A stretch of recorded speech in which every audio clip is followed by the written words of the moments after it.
오늘은 11월 16일 창세기 47장 23절부터 31절까지입니다. 23절부터 27절까지 말씀을 먼저 읽어볼게요. 요셉이 백성에게 이르되 오늘 내가 바로를 위하여 너희 몸과 너희 토지를 사노라. 여기 종자가 있으니 너희는 그 땅에 뿌리라. 추수의 5분의 1을 바로에게 상납하고 5분의 4는 너희가 가져서 토지의 종자로 삼고 너희 양식으로도 삼고 너희 가족과 어린아이 양식으로도 삼으라.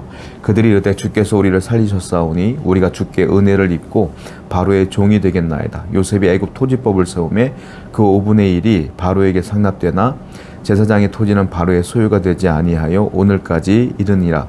이스라엘 족속이 애굽 고센 땅에 거주하며 거기서 생업을 얻어 생육하고 번성하였더라. 요셉이 이제 그 애굽 백성들의 모든 땅을 갖게 됩니다. 나라에서 이제 다 갖게 되는 것이죠. 그러면서 요셉은 그 땅을 다 소유하는 것으로 끝난 게 아니라 그 땅을 다시 돌려줘요. 어떤 식으로 돌려주냐면 소장농을 시키는 거예요. 어차피 이 나라의 주인, 이 땅의 주인은 애굽의 바로가 되는 것인데 농사는 계속 지으라는 겁니다. 농사를 짓고 그 땅에서 나는 5분의 4는 너희들이 종자로 삼고 또 아이들도 먹이면서 먹고 살고 5분의 1을 이제 바로에게 주라. 세금으로 내라. 이런 식으로 얘기를 하는 것이죠. 그러니까 애굽 백성들의 입장에서 볼 때는 얼마나 좋은 일입니까? 그러니까 요셉을 칭찬하고 감사하는 장면들이 나오고 토지법을 개선했다는 이야기가 나오면서 이 위기를 요셉이 하나님이 주시는 지혜로 잘 넘기고 있는 장면을 보게 되는 것입니다. 그런데 중요한 게 있어요. 27절 보니까 고센 땅에 거하고 있는 이스라엘에 대한 이야기가 거기 등장을 합니다. 이스라엘 족속이 애굽 고센 땅에 거주하며 거기서 생업을 얻어 생육하고 번성하였더라. 애굽의 모든 백성들은 먹을 것이 없어 위기를 얻게 되었는데요. 고센 땅에 거주하고 있었던 이 야곱의 가족들은요, 생육하고 번성하였더라라는 거예요. 분명히 온 나라가 온 세계가 위기예요. 그런데 이상하게 야곱의 가족은 하나님께서 생육하고 번성을 시켰다라는 겁니다. 위기 가운데 은혜를 입고 있어요. 왜? 하나님이 선택한 백성이기 때문에 그렇습니다. 하나님을 믿는 가정이기 때문에 그래요. 여러분, 하나님을 믿고 하나님을 사랑하며 하나님의 말씀대로 살아가는 여러분들의 인생은 세상이 아무리 위기라 할지라도 그 속에서 하나님의 은혜하심이 있다. 인도하심이 있음을 분명히 기억하시기를 바랍니다. 성도는 위기 가운데 은혜를 입는 자다라는 거예요. 28절입니다. 야곱이 애굽 땅에 17년을 거주하였으니 그의 나이가 147세라. 야곱이 애굽 고센 땅에 거주한 지가 17년이 흘렀다고 성경에 써 있습니다. 그리고 지금의 나이는 147세라. 그러니까 130년, 130세에 애굽에 들어왔고 17년이 흘러서 지금은 147세가 된 거예요. 이제 인생을 거의 마감할 나이가 되었다라고 하는 거예요. 자, 야곱의 인생을 보게 되면요, 가나안 땅에서 하나님이 말씀하신 그 가나안 땅에서 77년을 삽니다. 그리고 에서를 피하여 바단 아람으로 도망갔죠. 거기서 20년을 또 살죠. 그리고 다시 가나안 땅으로 돌아와서 33년을 더 살다가 가뭄의 위기를 만나서 요셉 때문에 다시 애굽으로 돌아와서 17년을 사는 거예요. 그리고 총 147세를 지금 살고 있는 것인데 이제 인생이 거의 끝이 나는 거죠. 여러분, 우리는 나그네와 같은 인생길을 걷고 있어요. 어차피 인생은 세월이 흘러가게 돼 있고요.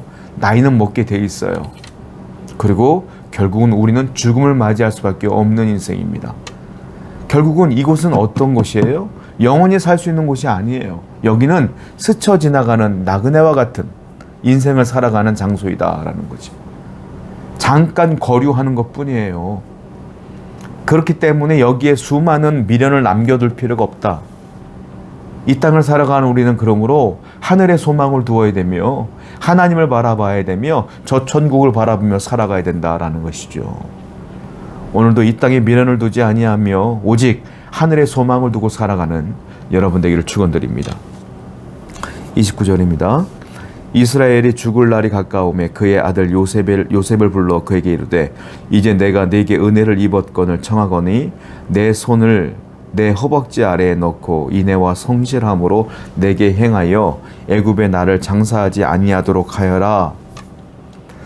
이제 요셉을 불러옵니다. 야곱이 자기가 죽을 날이 얼마 안 남은 걸 아는 거예요. 그리고 요셉과 더불어 언약을 체결합니다.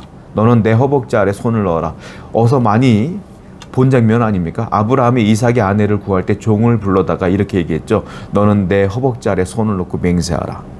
예, 맹세하는 거예요. 이 맹세의 특징이 있는데 이것은 자신의 개인의 유익을 위한 맹세가 아니라는 거예요. 또 하나 이거는 아브라함이 이삭을 위하여 종에게 맹세시킨 것처럼 야곱도 지금 자신의 후손들을 위해 맹세시키기 위해서 요셉을 부른 거예요.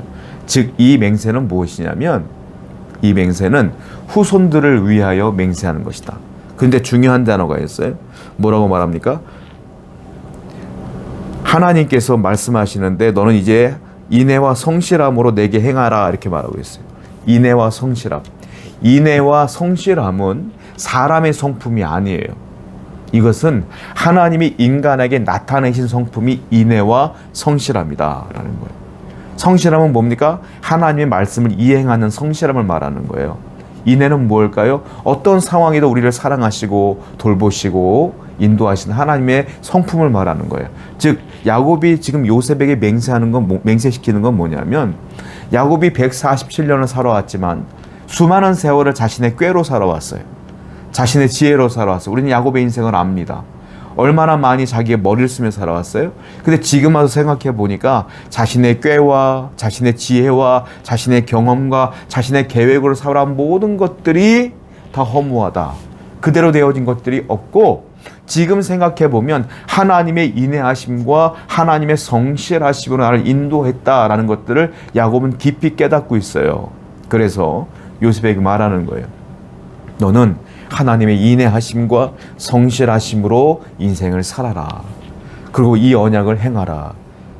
요셉 자신의 힘이 아니라 하나님의 힘을 구하라 이런 뜻이에요. 여러분 우리 인생도 마찬가지예요. 우리 인생도요. 하나님이 돌보시지 않으면 하나님이 이끄시지 않으면 우리 인생이 제대로 돌아가질 않습니다.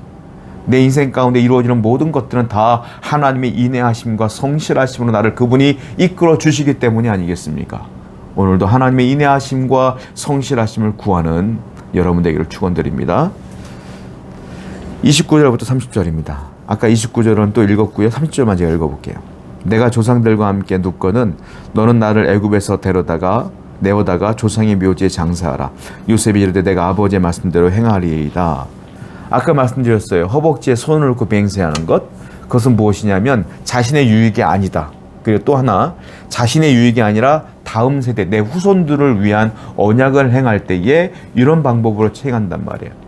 그래서 야곱이 뭐라고 말하냐면 너는 내가 죽거든 애굽에 나를 장사하지 말고 내 시체를 가져다가 하나님의 땅, 내 조상의 땅으로 가서 내 조상들이 묻혀 있는 곳에 장사를 지내야 된다라는 거예요. 거기가 어딜까요? 예, 막벨라굴입니다. 아브라함이 맨 처음 가나안 땅을 돈 주고 산 곳, 그 막벨라굴에 조상들이 묻혀 있는 것처럼 나도 그 곳에 묻혀야 된다라는 거예요.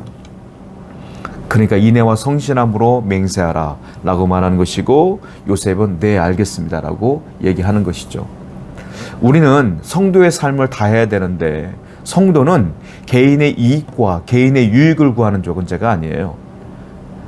요셉이 아버지 허벅지에 손을 놓고 맹세한 것처럼 아브라함이 자신의 종에게 내 허벅지에 손을 놓고 맹세하라는 것처럼 성도는 어떤 존재냐면 내 이익과 유익이 아니라 하나님이 주신 책임을 다하는 존재, 그리고 다음 후손들, 다음 세대를 위하여 책임을 다하는 존재다라는 거예요.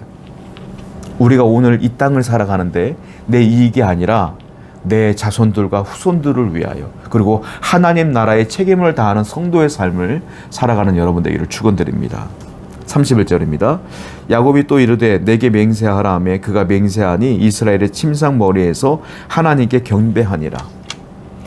야곱이 다 맹세가 끝난 뒤에 요셉 앞에서 요셉과 맹세가 끝난 뒤에 제일 먼저 한 게 뭐냐면 침상 머리에서 하나님께 경배하니라, 예배하니라, 감사하니라. 야곱은 평생을 원망하며 불평하며 살았던 존재입니다.